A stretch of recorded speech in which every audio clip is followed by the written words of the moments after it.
let's get underway. Let's go.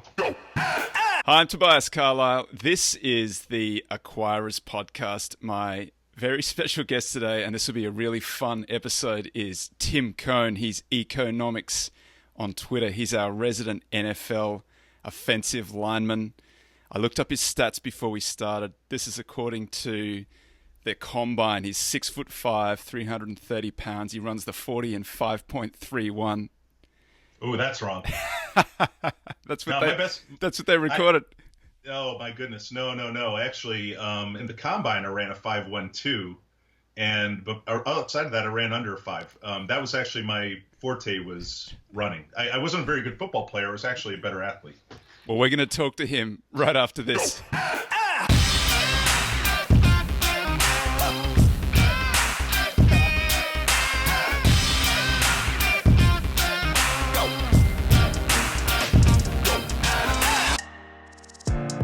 Tobias Carlisle is the founder and principal of Acquirers Funds. For regulatory reasons, he will not discuss any of the Acquirers Funds on this podcast. All opinions expressed by podcast participants are solely their own and do not reflect the opinions of Acquirers Funds or affiliates.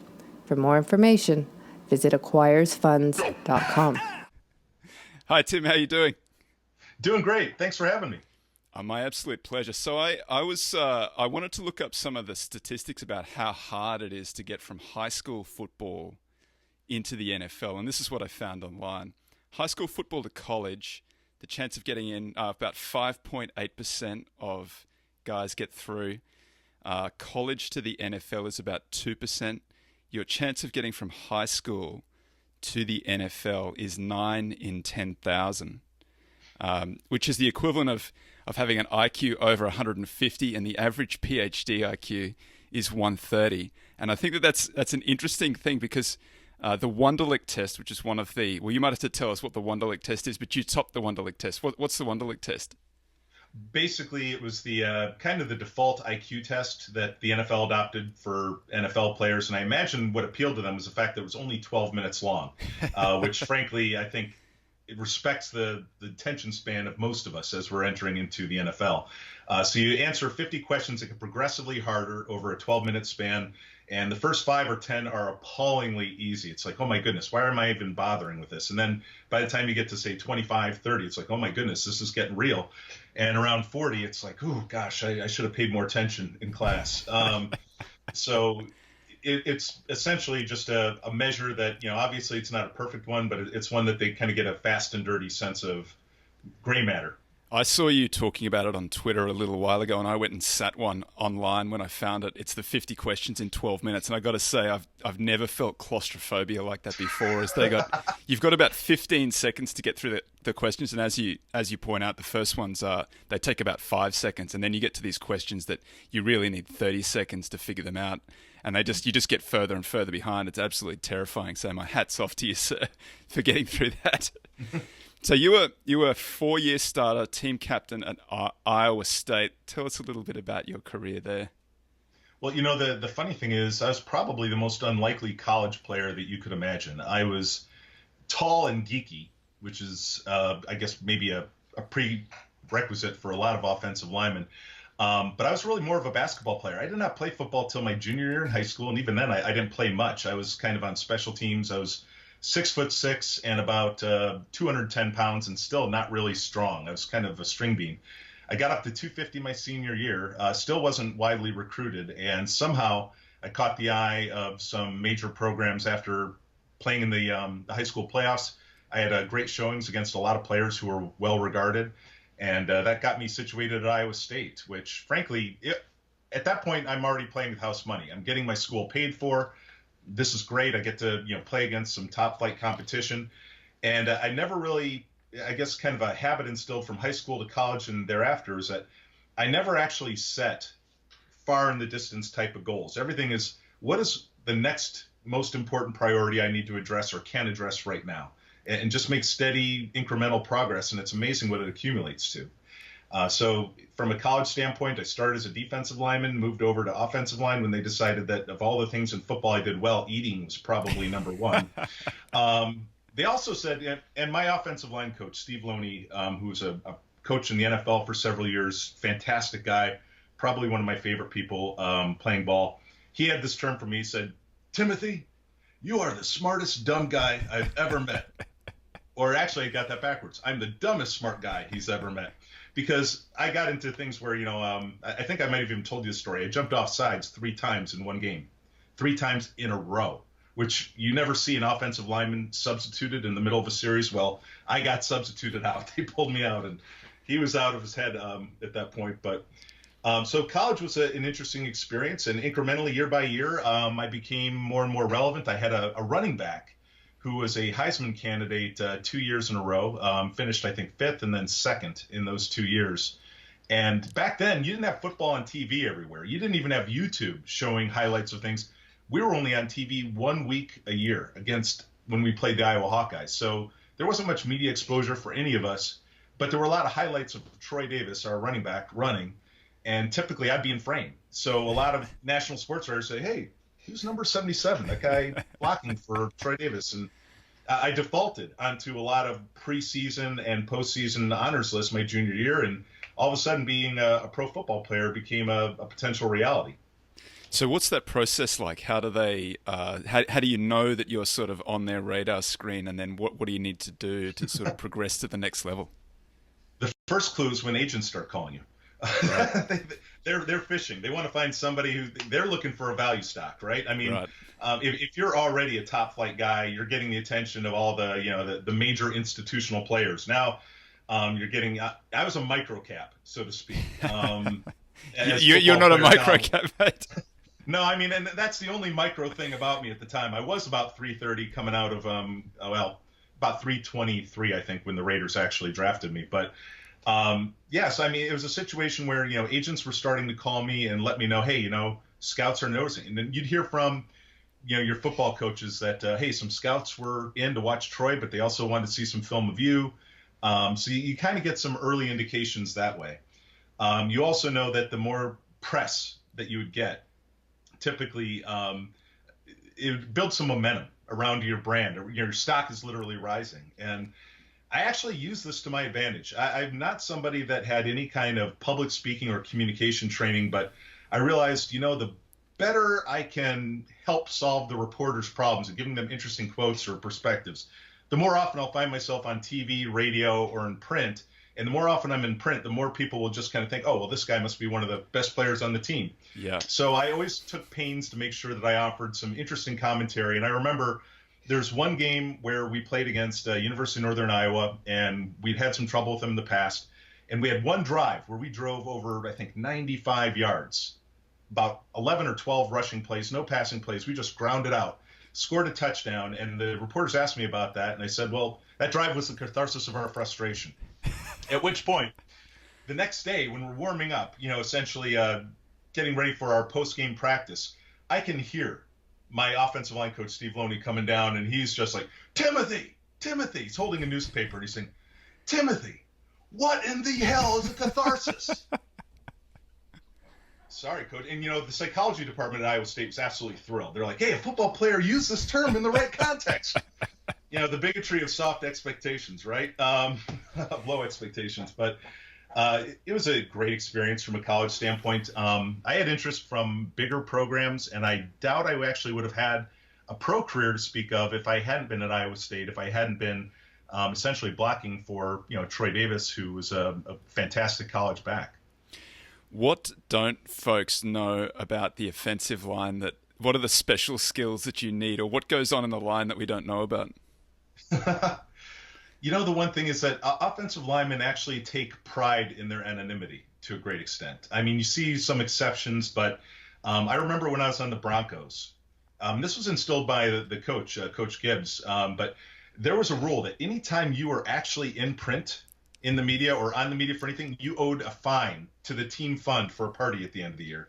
And so when Mark Schlereth, who's very well known on Big Stink, Stink was actually on a lot of Campbell's commercials back then. This is when the Broncos were going to the Super Bowl regularly, and Terrell Davis was on these commercials, and Stink was on them. And Coach Gibbs was always delighted. It's like, Stink, every time I see you on TV, I know I'm putting in another $100 into the party fund. It's like, crud. We actually, in a way, take a perverse joy in being the facilitators of success, even if we aren't directly the ones that are, getting the laurels, and that's actually something that is kind of ingrained in me too. I've never had the attitude where, frankly, I had to be the sole recipient of any credit of any kind in any type of success. I just wanted to make sure that I was doing my part to drive the outcome. And blocking and tackling, that's a big part of what I'm about. So let's talk a little bit about the draft, because that's something that I think that a lot of us who are fans have watched the documentaries and so on television. So you went round 3. What's that like? You watched the stars go through on round 1, but it's a huge achievement. So how are you feeling by day 3? Well, actually, it was a different structure back then. Right. And here's the weird thing. I'm in Iowa during the draft, and the first and second rounds are on ESPN. The third round and every round thereafter is on ESPN2. No problem today. Back then, ESPN2 wasn't on every cable system. It was something that, frankly, was a nice to have. So I knew I was probably going to be drafted on ESPN2, not ESPN. So we were like, well, what do we do? And fortunately, the basketball coach at Iowa State at the time, Tim Floyd, their basketball offices next to the Coliseum had a satellite. So they had ESPN2. They basically offered my family the use of his office. So we went there, grateful, watching it on a big screen, nervous, obviously, not knowing what to expect. And the situation got a little bit more disrupted by the fact that at the same time that the draft was going on, Kiss was having a concert right there in the Coliseum. So, I mean, the music is pounding through the walls. And I can barely hear the brick cell phone that I rented for 1 month, because this was 1997, that I'd given the number to my agent, to all the front offices of the NFL teams, and a very select number of other people, because I didn't want anybody else ringing on it. And we're sitting there watching the draft, and I get a call midway through the third round, and it's my agent, and he's saying, Tim, I got some great news. A buddy of mine in Dallas is listening to their sports radio, and they say that the Cowboys have you next on their draft board. And I'm thrilled, because the Cowboys are a great team. They've got a great offensive line coach. It seemed like, wow, this is going to be incredibly great. And so I hang up, and it's a few minutes later that the phone rings again. I'm thinking, oh, my goodness, this is it. And I pick up the phone, and what kind of threw me off, honestly, was that it was a woman's voice, because you don't necessarily at the time expected to hear women being involved in like a lot of the front office decisions, what have you. And she said, hello, is Tim Kohn there? I said, yeah, this is Tim. Well, congratulations. You've been drafted by the Oakland Raiders. I'm thinking, okay, a little bit of context here about the Raiders. My agent said that all but 2 teams did due diligence on me, and one of the 2 that didn't were the Raiders. So there was really no expectation that they'd have any interest, let alone investing a third-round pick in somebody like me. They never talked to me, never worked me out, never did anything. So I'm thinking that this is total BS. And I'm picking up the phone and saying, you know what? This isn't funny. If this is Doug's girlfriend, I don't need these types of calls. There's enough stuff going on. He said, I don't know who Doug is. Hold on for Coach Bugle. So I'm like, oh, my goodness, what have I gotten myself into? And then I hear a man's voice, and it's Joe Bugle. He says, is this Tim Kohn? Oh, man, I'm so screwed. And he says, yeah, Coach. I hear you're quite a character. I'm like, oh, man, I guess you have no idea. So that was kind of the good news. Obviously, being drafted in the third round in the Raiders, that was kind of a cool idea that I'd never even thought about. But the bad thing was that my wife and I had set our wedding for a couple weeks after the draft, and on a weekend where all the teams that showed interest in me did not have minicamp. So it would be, what's the weekend that the Raiders have minicamp? It's right on my wedding. Oh, no. So my wife is literally bawling. Or my wife-to-be. She's just absolutely, I mean, she'd invested so much time in, bringing family together for the wedding. And then so my agent worked a miracle, had me fly in early, do some stuff, practice all day Friday, leave overnight. Basically did the red eye, landed in Chicago at 6 a.m., had breakfast with my agent, got into Des Moines around 8:30, went up to the tux shop, got my tux. I missed my rehearsal dinner. I am dehydrated. I've got essentially tan lines from my football helmet around my face. And it was just, it could have been a disaster. And yet somehow the wedding went perfectly well. I didn't fall over at my first drink, being dehydrated, exhausted, when the reception kicked in. And soon thereafter, it was just getting acclimated, transitioning to being an Oakland Raider. What a good woman. Very much so. Why did the Raiders not do any diligence, and why did they pick you up? There's an unofficial story around this, and that was that Al Davis had a very competitive relationship with Jerry Jones, and he found out that Jerry Jones wanted to draft me, so he picked me 2 picks before the Cowboys pick. And they had absolutely zero need of a guy like me, because earlier in that same round, the 3rd round, they drafted a guy from Nebraska who was the same size as me, played left tackle, all the same. They basically picked 2 of a kind in the same round just to basically peak Jerry Jones and the Cowboys. And this happened again later on in the draft with Chad Leavitt. I think the Raiders in the late 4th round picked him up when, essentially I think it was Jimmy Johnson and the Dolphins were really keen on picking him up early in the 5th round. So it wasn't necessarily a meritocracy that, gained me, I would say, my position with the Raiders. But in hindsight, I probably would have had a longer career had I gone to Dallas or even fallen to the 4th round and gone to like the Eagles or the Ravens. But, it's weird being in my 40s now. I'm genuinely grateful for the fact that I had a brief career, even though that meant that I had to endure a great part of my post-football life being on the top 10 draft busts of Oakland Raider history. I mean, that's rude. But you end up playing for the Broncos as well. You go to Australia to do a demonstration game. So tell us that story. Oh my goodness, so much good stuff with that. Actually, that was I believe right before Sydney hosted the Olympics, so they had the brand new stadium for us to occupy. We were the Broncos were playing the Chargers, and why can't I remember his name? He was the Chargers punter. Was it Darren or something? He was an Australian, and so I mean that was kind of the linkage there. And man, there's a lot of stories about that whole experience. But I mean, like one very well-known Bronco, first night out went to the red light district, Christ's Cross, I think, in Sydney, and the Cross. I think it's a little bit cleaner now than it was then. But yeah, well. 20 years ago, he made an Eddie Murphy style mistake. If that reference, possibly. Anyway. Yeah, we got to keep this one safe for work. Yeah. So, any rate, it was an interesting week. I got to understand what getting your beef served blue meant. Oh yeah. Don't get the blue rare. Oh my goodness. So I'm amazed I didn't come away with like some kind of like trichinosis or something. You want to tell everybody what blue rare is? But essentially, it means that it's still mooing, right? I mean, it's that rare. It's cold. It's purple. Yeah.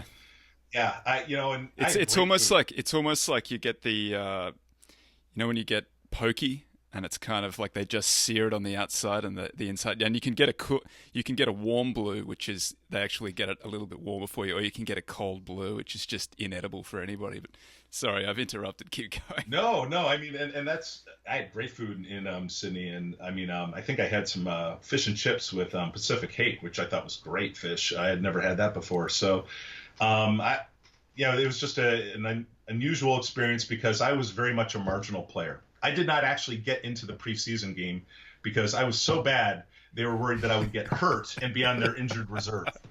So at that time, we had watched the movie Office Space, which I assume most people are familiar with. This was on SpectraVision down there at the time. It was a 1999 movie. And we watched it as an offensive line unit in the hotel probably for like 3 nights straight. We got it memorized. We were saying all the lines in the locker room. And it was then that I realized that I was Milton on the Broncos. They actually did not have a locker for me because essentially those locker rooms in Sydney were not built for NFL squads, especially pre-cut down. So they set up all my pads and equipment in the lavatory, in the stall. So I basically had my shoulder pads, helmet, everything else like that. Anytime that somebody needed to relieve themselves, I had to kind of clear out and let them essentially steam my clothes, whatever the case might be. And so, I mean, I was totally the person that was essentially being Miltoned, like, oh, we're going to have you move to the back. Is that all right? And, oh, yeah, we actually we want to save some fuel on the flight back to America, so we're just going to put you in a boat so you can row back. And, if you can be back in time for practice, that'd be great. So I basically started doing Bill Lumbergh impersonations all over the place. And that is actually, I think, if you talk to Stink or anybody else on that team, that's probably what they remember most about me is yeah, Tim, what's happening? Yeah, it's just, we're going to kind of need you to clear out of this locker room and maybe go get changed in the hall. Okay, great. So, but I mean, it was a great experience in the sense that, man, that's the first time I left the continent. And I'm just sad that Australia has ceased to exist since that point. So let's go into that. You're an Australia truther now. What's an Australia truther? I found it so hilarious. I can't remember when this went viral, but when that professor, I think it was from like Southern New Hampshire University or something like that, essentially criticized a student for basically asserting that Australia was a real place. Said, no, Australia is not a real place, and not sure what she was confusing with, but I just thought that was too funny to leave alone. So anytime there was something about, obviously Australia's got distinctive wildlife. Australia never has a recession. I mean, my goodness, this can't be a real place, right? It sounds like it doesn't exist. But I mean, it's obviously a lot of fun. I think it's part of the flat Earth because Australia because it's down under, therefore it must not exist because there's no down under on the flat Earth. I mean, and frankly, Sydney at the time, 20 years ago, and I'm sure even more so now, left a great impression. I mean, I actually do love Australia and would go back if the trip wasn't inordinately long coming from Iowa. I hear you. It's a long trip even from Los Angeles. So let's you transition out of the NFL and into finance, and you've got your CFA some stage through there. So how was that process? What was that transition like? I didn't figure out what I wanted to do when I grew up until I was 27, until I was clear of the NFL. And at Iowa State, which is an engineering and a STEM school, I, of course, went into liberal arts. I was in political science, international studies. I avoided math phobically. And, I basically had no interest in finance or business of any sort. I thought I was going to do maybe pre-law was essentially my game plan. And then once I was in pro football, I had a little bit of extra money. I thought, gosh, I need to invest it. And to my chagrin, I found out that I was the only guy in the locker room losing money in stocks in the late 90s. And there's a lot of stuff that was involved with why. I was being dealt with unethically. I'd probably put it that way. And by the way, if there's ever been a contrarian indicator in hindsight that I just think is absolutely astounding, we have TVs in the locker rooms, as you would expect, even back then, 20 years ago. And do we have ESPN on? Mostly, but in 1999, everybody had CNBC on. And it was probably the most contrarian indicator that you have guys that, barely think about anything besides football are now all of a sudden fixated on finance. The business section of USA Today, all the newspapers around the facility, business section was always unaccounted for. You could actually read the sports section there. You couldn't find the business section because somebody else was already reading it. So you knew how great or how strong practice would be based on how the NASDAQ did that day. If the NASDAQ closed up 50 points, man, you saw a spirited practice. People were sprinting through drills and it was crisp. And if Yahoo basically disappointed on earnings and the NASDAQ dropped 40 points, man, you never saw a sorrier bunch of dogs you had to whip through a practice. So, I mean, in hindsight, I have the recognition from, 1999 that, gosh, there were a lot of signals. We couldn't say we weren't warned. When you had that whole shoeshine boy type of, anecdotes with regards to, the euphoria of the market at that time. But so I not being a business or finance guy. Just tell us your phone.com story. Oh, my goodness. Yeah. Oh, my goodness. Monday Night Football in 1999. I'm with the Raiders, and we're playing against the Denver Broncos. And our pregame meal, pretty much, it's usually several hours before you leave for the facility. And this was basically right at the market close. And one of my wide receiver teammates, who I will remain nameless just so that, he can, hold his head up. He was day trading at the close. And then after he closed his laptop, comes by the table that I'm sitting at and says, "Hey, Kohn, you trade stocks?" Like, not so much. I've got some mutual funds, but man, hey, dog, phone.com, dog. Splitting 3 for 1, dog. Like, really? Was that good? Yeah, man, 3 for 1. What does phone.com do? It's splitting 3 for 1. Just like Buffett. Oh, my, yeah, exactly. And so I thought, yeah, this is something that I'm not going to invest a whole lot of energy into. But then when I realized how far behind I was everybody else from an investment standpoint, going backwards, nothing motivates like humiliation. And you swallow a lot of ego to try to overcome some deficiencies when you're confronted with them. The first book I read in finance was a Suze Orman book. I think it was like the 9 Steps to Financial Freedom. And obviously there's no pride or dignity involved. I'm just leafing through this, and everything is a revelation because I never knew any of this stuff before. And the more I learned about the unforced errors that I had committed up to that point, the more I realized this is really genuinely interesting to me. I think that there's a lot of football players, including guys that in the NFL, you have a 401k plan that matches 2 for 1. So you put in 18,000, you've got 54,000 working for you. And yet it was a crime how many players would actually refuse to contribute anything and allow that 18,000 to become 9,000 net of all the taxes and deductions and things like that. 9,000 versus 54,000. And there was, unfortunately, it was distressing. There's a lot of players that needed help from a financial literacy standpoint, a lot of unforced errors, a lot of, frankly, errors of omission or laziness in some cases, because, frankly, finance didn't have the same appeal as what was happening on a football field for a lot of those guys. But yeah, I mean, from that point forward, life after football was going to be finance. And I started at a wirehouse through an NFL partner program, moved promptly to Schwab, working literally the 1-800 line, starting at the very bottom, no ego involved. And during that time, just realized that, hey, I got to fight to at least catch up to where other people my age are at in terms of acumen and understanding. So got my CFP, got my MBA in finance to really atone for what I should have been studying as an undergrad, and then pursued the CFA, which I dare say was probably as challenging or more challenging than anything I accomplished from a football standpoint. So it's the unicorn aspect, I guess, of my profile is that I think I'm the only former or current NFL player to have the CFA charter. I tried getting the CFA Institute to verify that, and because they've got all the work experience of their charter holders, but I'm not so sure that they didn't give me anything affirmative one way or the other on that. So I haven't seen anybody else, so I'm basically going to claim it. Yeah, you should say that. Just put a little star there. If someone can show you otherwise, then Yep. Then you can take it down. How does football prepare you for a life in finance? Frankly, resilience, risk management, because when you're a pro football player, you're trying to make sure that your greatest asset is your ability to earn an income. And your income depends on you protecting your knees, protecting your back, doing whatever it takes to essentially put yourself in a good position to succeed. Well, sometimes it also means, hey, you want to, budget or allocate your effort and, other aspects in terms of, what you're doing on the football field. The other aspect with football is that it frankly gives you a sense of mortality. Everybody eventually will be confronted with the fact that their football career is finite.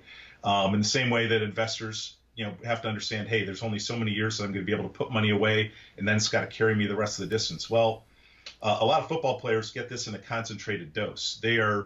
If the average career is about 3 years or so, which mine happen to be, well, that's not going to be enough to carry you through your 30s, let alone your 40s, 50s, 60s, and 70s. So from that standpoint, just being smart about, marshaling your resources and keeping yourself in the game to a great extent. Football players do have some unique challenges, not just the unforced errors, but you want to talk about as an asset, the most volatile asset imaginable is a football player's compensation. I mean, they could go hockey stick. They can go like I did to WeWork. It's so. Making sure that the portfolio perhaps is less volatile is kind of a necessary diversification consideration for a lot of players that I don't think they necessarily buy into. You still hear or see football players that make very risky investments, typically with folks that they haven't done due diligence with, and essentially it's kind of predictable outcomes in many of those instances. There's not a lot of guaranteed pay in the NFL, is there? It's mostly you're only paid if you play.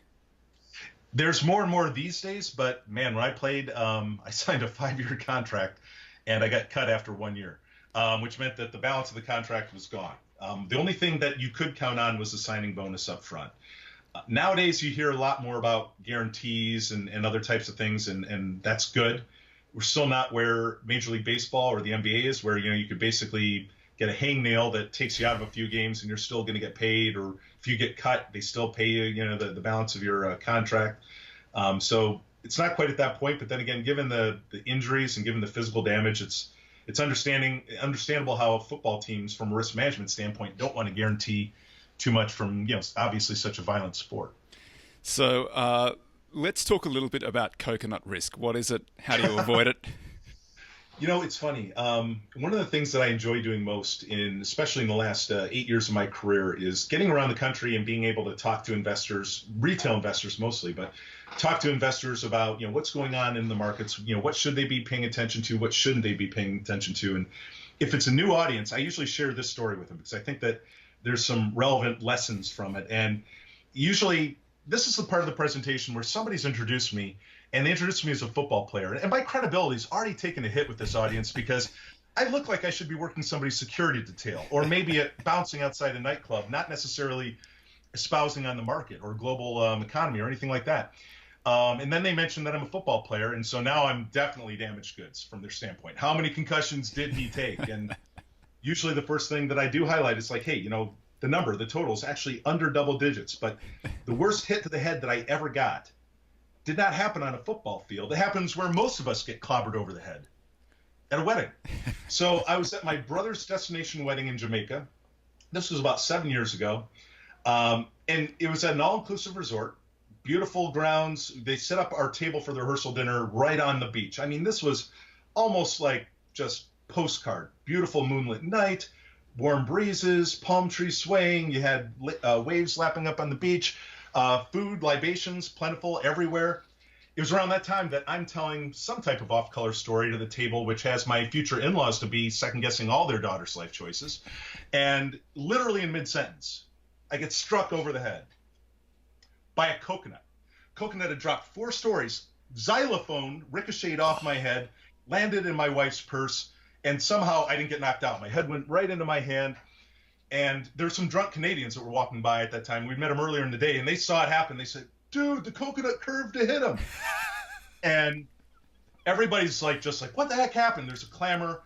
Somehow, like I said, I hadn't lost consciousness. The only thought that I could register was pain, pain, pain, pain, pain. My head down to my back was a tuning fork of pain.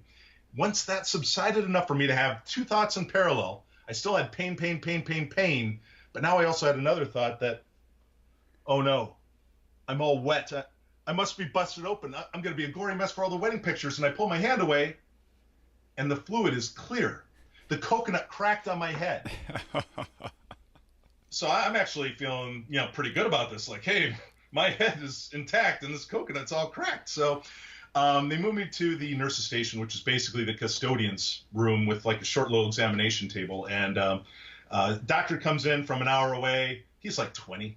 And he comes in and he says, hey, man, I heard you got hit by a coconut, man. And I'm like, yeah, this coconut. And I'm holding it. He's like, oh, that's not such a big coconut, man. I'm like, oh, well, that's good to know. How about if I climb 4 stories, throw it to your head, see how well you turn out? Anyway, it was one of those funny things where the morning after, I did not go to the hospital. I was not going to die in a Jamaican hospital. I figured if I'm going to die anywhere, I'll die on the premises of an all-inclusive resort.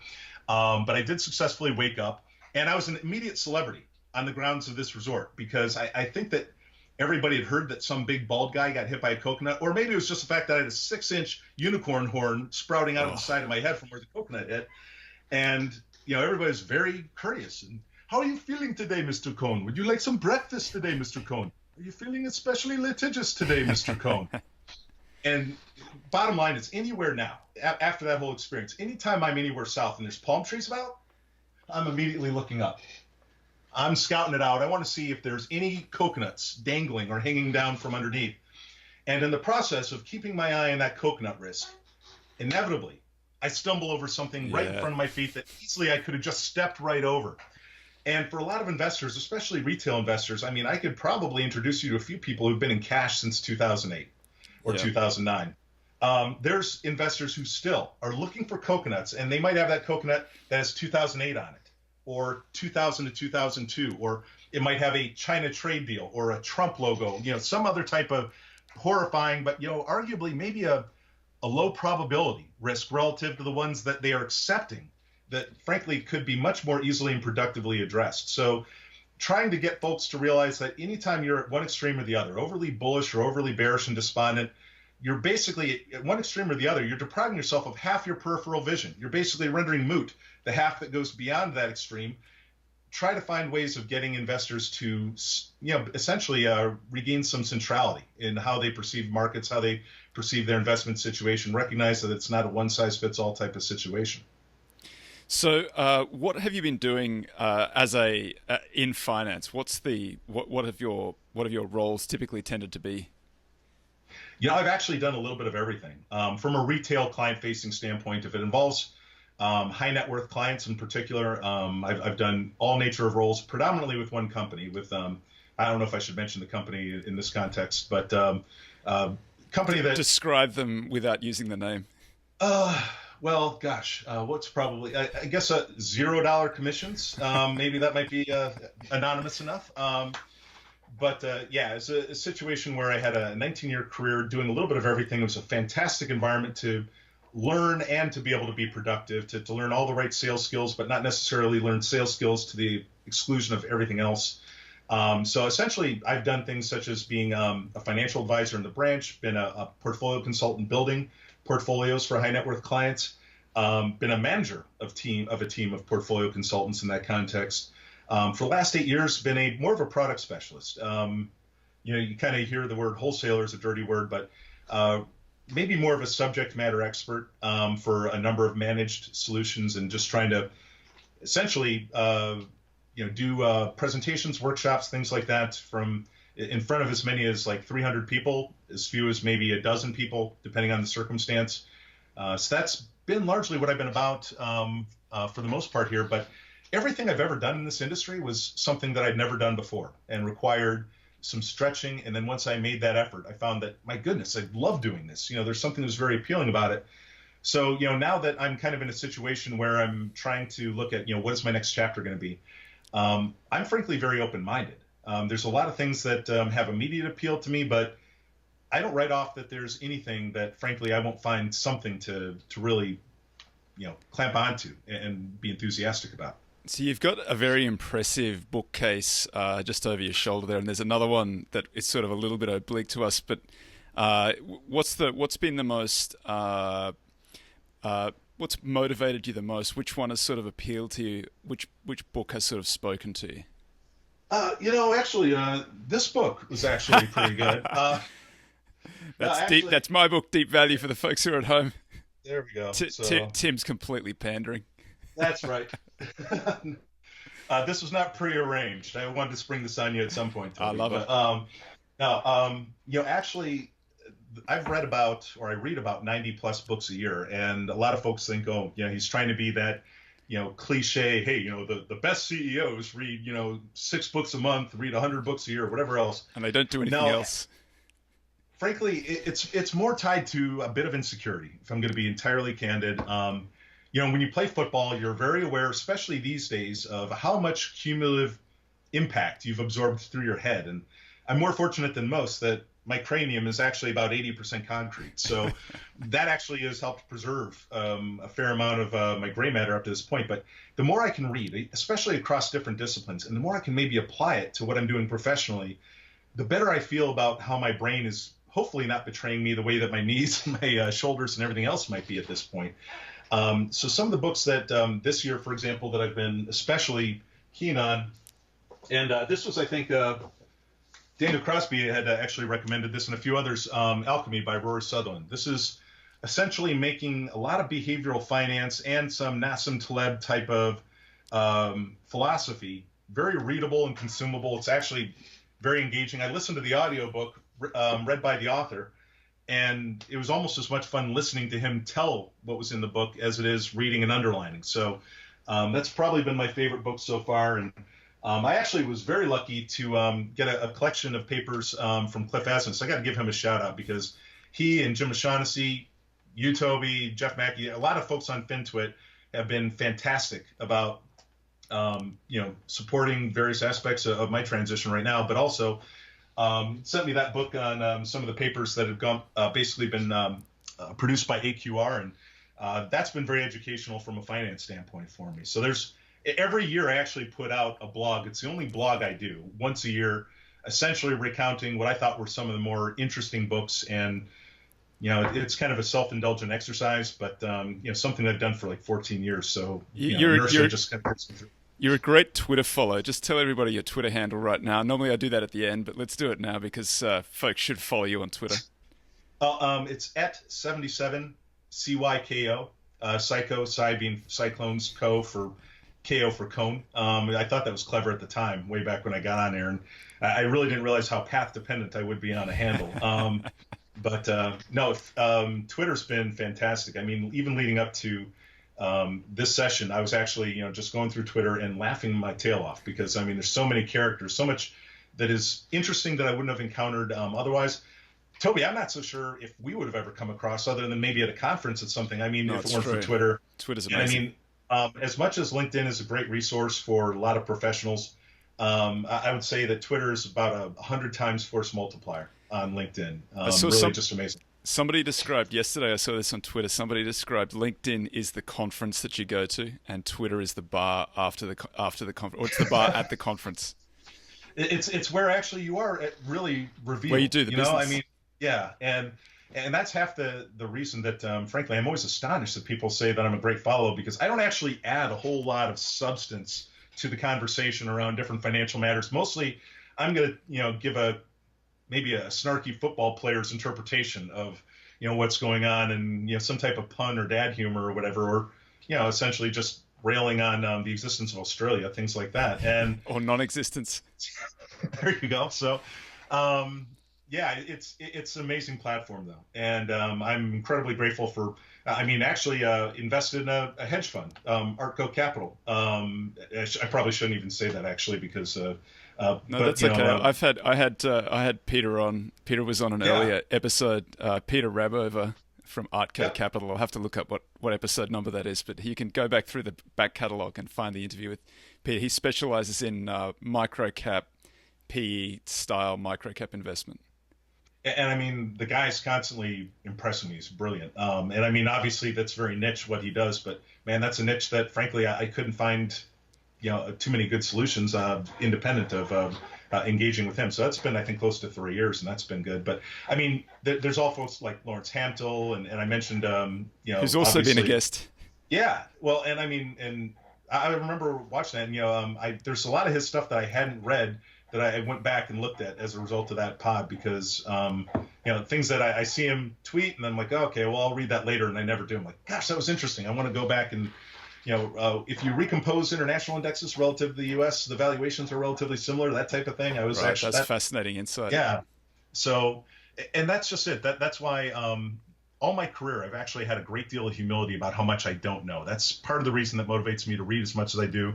And to be around so many smart people on Twitter, to be surrounded by so many, fantastic intellects who are very generous in producing, the fruits of, their efforts. And granted, they're looking for some recognition, possibly, some business in some way, but it's an impressive marketplace of ideas. And even beyond the humor and entertainment aspects, I mean, I think that Twitter is missing out on an opportunity to monetize this product. I mean, I'd hesitate to say. Don't say it too loudly. Yeah, exactly. I'm a big fan of that Rory Sutherland book. I've been a fan of Rory Sutherland for a long time because he writes about behavioral ideas, but he writes about it in the context of advertising because I think he's the chairman or the worldwide chairman vice chairman of Ogilvy, that was David Ogilvy, who also wrote a great book about advertising, which I have in my bookshelf back there. It's one of the red ones. Ogilvy on advertising, which he talked about. He's sort of got this quantitative approach to advertising where they'd go and measure things, but then the magic was in the copy. And so Sutherland is the kind of heir to that whole idea, and the way that he sort of laments a little bit the amount of sort of quant that has come in, and he's got these interesting solutions that you wouldn't ever expect. So one of the ones that I remember from the book is that they talk about how do we make the trains go faster between these two points. And he said people don't want the train to go faster. What they want to be able to do is to get onto any train going through, because then you need to measure their commute from their front door to where they're trying to get to. And if you let them get onto any train rather than the single one that they've bought the ticket for, they can show up at almost any time. And it's not kind of if they have to get onto the one train, they have to be there 30 minutes before the train arrives, otherwise they miss it. And in the time that they're there, two other trains going in the same direction may have left that they don't have tickets for. But if you made the ticket kind of fungible for any of the trains, they could get there 2 minutes before the train leaves And if they miss it, then it's not such a big deal because you get on the next one or you get on that one. So he's got these very kind of creative left brain behavioral solutions to what look like quantitative problems. And I kind of love the book for that reason. Oh, and one of the things that stayed with me that I'd never connected with in other behavioral finance contexts was he made the observation that people think that the conscious brain is the Oval Office, when in reality it's the press office. It's the one responsible for explaining what the hell the Oval Office was tweeting about, that type of thing. And from that standpoint, that really resonated with me because I'm also reading a book right now that just came out by Bill Bryson. I think it's called The Body. He writes great stuff. Very entertaining, very engaging. He's got one about Australia. Oh, in the sunburned country, right? Is that? I think that's right. Yeah. Yeah. So I mean, that's actually one I need to read yet, but I've read about like 3 or 4 of his books. It's fiction, Tim, because it's a non-existent place. You know what though? I mean, we all have those fever dreams, right? And they seem very real at the time, but no. The interesting thing is that I didn't realize is that the brain, because we actually have about a 0.2 second delay between what our senses pick up and what we feel or what we perceive. The brain actually has evolved to extrapolate 0.2 seconds ahead. So what we're actually seeing in real time is seldom what's actually going on. We're actually extrapolating a small amount, which probably, to me, not only does that have fascinating implications from a finance standpoint, we're accustomed, we're frankly evolutionarily compelled to produce forecasts. Even if it's only a fraction of a second ahead, that's something we're comfortable with, something that we insist upon. We don't like simply just providing or making provisions for what might happen and adapting. We have to know what somebody thinks is going to happen before we're satisfied, even if that person's forecast is no more valuable than essentially my forecast. So it's amazing, and there's a lot of things that seem like deficiencies in how we invest, but we're survival necessities in many cases. Well, it's been absolutely fascinating chatting to you, Tim. We're coming up on time. If folks want to get in contact with you, what's the best way of going about doing that? DMs are open on Twitter. So finding me at 77psycho, CYKO. And if you can handle all the dog pics and everything else like that, glad to have you as a follower. But I always just enjoy engaging with folks. If folks have an interesting take, or they're got a good sense of humor, I mean that's somebody that I want to interact with on a regular basis, and that's the really amazing thing about Twitter. That's you got to tell us a little bit about Hank. Oh my goodness. Well, actually, one thing I was going to show here that I forgot to, just because a lot of people doubt the veracity of that coconut story. This, if you can see this, sorry. I'm trying to figure out. You got to hold this up was the coconut. Yeah. Oh my God. Yeah. And so this was against my noggin. So it's about the size of a softball, I suppose. Hard and yellow. Wasn't like one of those brown furry ones, but Hank is just this little Cavachon, 15-pound dog. I mean, I've always had big Labradors and the 60, 70, 80-pound dogs. And my wife's like, we're getting another dog. It's going to be a tiny dog. And so Hank looks like a sawed-off golden retriever. I mean, he totally looks like he got shortchanged with half the leg length, and I don't know. He's just a funny dog. I never thought I'd actually be that big into a little dog. And I'm walking him around the neighborhood, and it looks ridiculous, right? It's like Arnold Schwarzenegger from True Lies with that little teacup terrier walking around. But yeah, he's a great dog. So I unabashedly will post pictures, every few days or so. Of Hank. So yeah, it's a good looking dog. I can confirm he's a good looking dog. Just from the photos on Twitter. What about an email address? Do you want to share your email? Sure. Tim Kohn 70 at Hotmail. So yes, I am Gen X. So Hotmail is the. All right. Yeah. And I'll stick that in the show notes. It's been an absolute pleasure, Tim Kohn. Thank you very much. Well, thanks, Toby. This has been great.